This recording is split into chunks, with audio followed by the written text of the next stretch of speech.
Hey everyone, and welcome. Are you getting ready for your B1 German exam? Well, you are in the perfect place.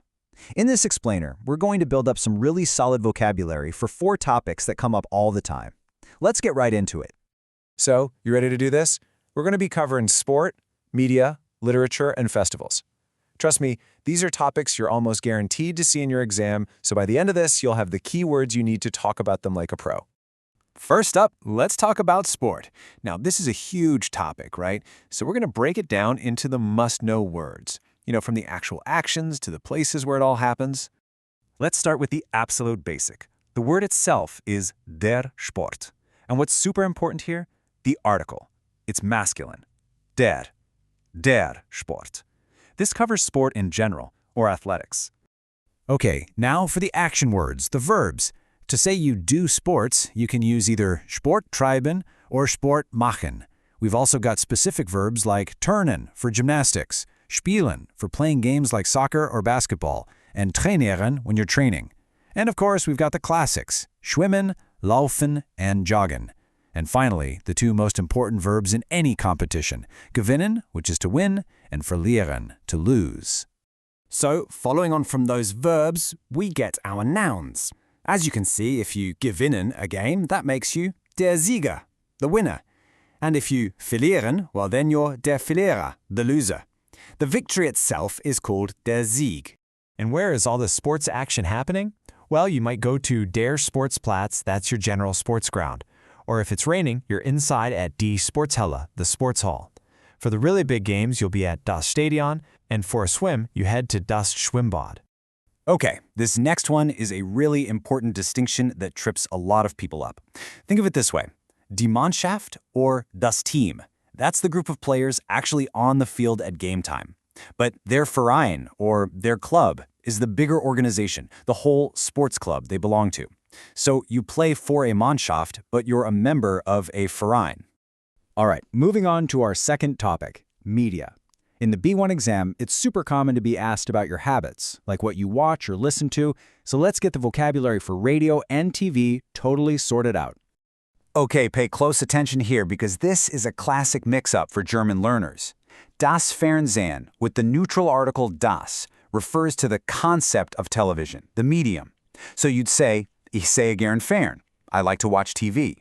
But der Fernseher, with the masculine article der, is the physical TV set in your living room. Der Fernseher is neu, the TV is new. So what do we call the people consuming all this media? Well, someone watching TV is der Zuschauer, but someone listening to the radio is der Zuhörer. It all comes down to the verbs. Zuschauen means to watch, and zuhören means to listen. Simple as that. So, what's on TV? A great general word for any kind of show is die Sendung. You can watch die Nachrichten for the news or der Wetterbericht for the weather forecast. Maybe you prefer a Serie or a good German Krimi, a crime thriller. A full-length movie is called der Spielfilm, and those annoying breaks in between, that's die Werbung, commercials.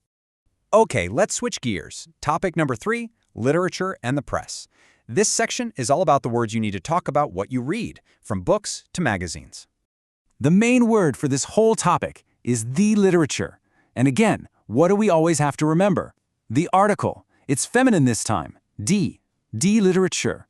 This covers the entire world of written art. So, who are the people creating all this stuff? Well, you have der Autor or die Autorin for author. A more general term is der Schriftsteller or die Schriftstellerin for a writer. If they write poetry, they're der Dichter or die Dichterin. And for the news, you have der Journalist or die Journalistin. Here's another one of those super practical distinctions. If you want to borrow books, you go to die Bibliothek or die Bucherei. Both mean library. But if you want to buy books, you head to die Buchhandlung. A small change in the word, but a huge difference in what you do there. So, what kind of things can you read? Well, you might pick up das Buch, a book, or more specifically, der Roman, a novel. Maybe it's das Märchen, a fairy tale, or das Gedicht, a poem. For your daily dose of news, you read die Zeitung, the newspaper, or for more specific topics, die Zeitschrift, a magazine. And inside both of those, you'll find der Artikel, and right there on the front page, die Schlagzeile, the headline. All right, for our last topic, and it's a fun one, let's talk about festivals and celebrations. Being able to talk about holidays and parties is a really great way to connect with people, and it's definitely a common theme in the exam.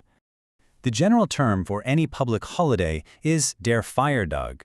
Some of the really big ones you need to know are Silvester, which is New Year's Eve, followed immediately by Neujahr, which is New Year's Day. Then in the spring we have Ostern for Easter and Pfingsten for Pentecost. And of course, the big one at the end of the year, Weihnachten for Christmas.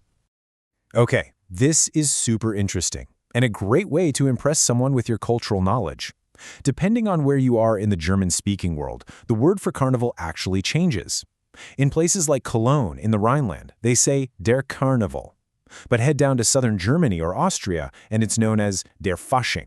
And over in Switzerland, you'll hear them talk about die Fasnacht. 3 different words for one massive celebration. And of course, for any party, you're going to need these words. You can call it das Fest, die Party, or die Feier. 2 really important personal celebrations are der Geburtstag, the birthday, and die Hochzeit, the wedding. And what do you do with these celebrations? Well, you feiern, you celebrate, and you'll probably tanzen, dance. And that's a wrap. You now have a solid vocabulary base for 4 essential B1 topics. So now it's over to you. Which of these topics are you going to tackle first? Pick one, try to write a few sentences, and just start using these words. That's the best way to make them stick. Thanks so much for joining me.